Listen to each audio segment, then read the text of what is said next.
Bago pa ang guhit ng balat sa akin, pagdala ay nakipagsama na rin. Sa mga magulat ang pinagulat kaya ng magic saga.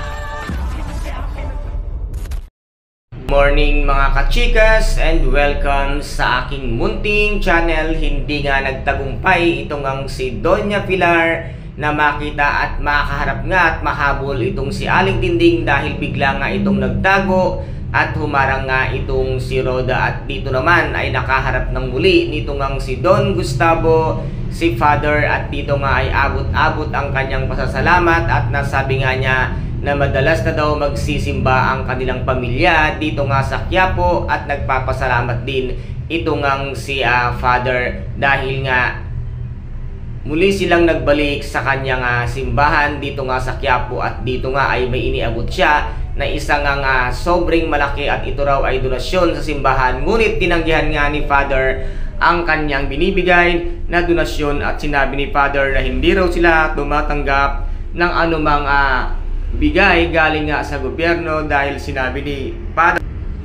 na hindi nga raw maaaring gamitin sa politika ang simbahan ng Katolika, kung kaya't dito naman ay hindi agad nahakibo itong ang si Don Gustavo, ngulit pinipilit niya ngang ibigay at tanggapin nitong ang si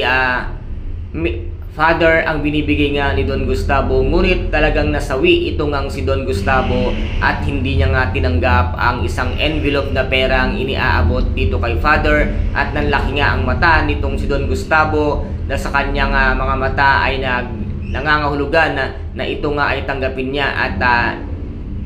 sinabi lang ni Father na hindi niya kailangan at meron pang pondo ang kanilang simbahan, kung kaya't dito nga ay nagpaalam na si Father at tinalikuran na nga itong ang si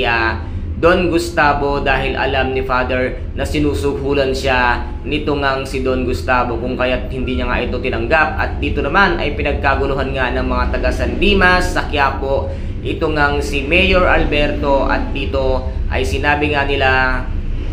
nasusuportahan sila sa kanyang pagtak sa politika kung sino man ang tatakbo bilang mayor. At dito naman ay nasabi nga ng mga taga San Dimas na si Vice Mayor Olivia ang siyang tatakbo, ngunit sinabi nga dito ni Don Gustavo na hindi si Vice Mayor ang siyang tatakbo kung hindi ang kanyang apo na si Miguel Lito na siyang kinagulat ng mga taga San Dimas. Ngunit nasabi nga dito ni Mang Narsing at ni Aling Nita na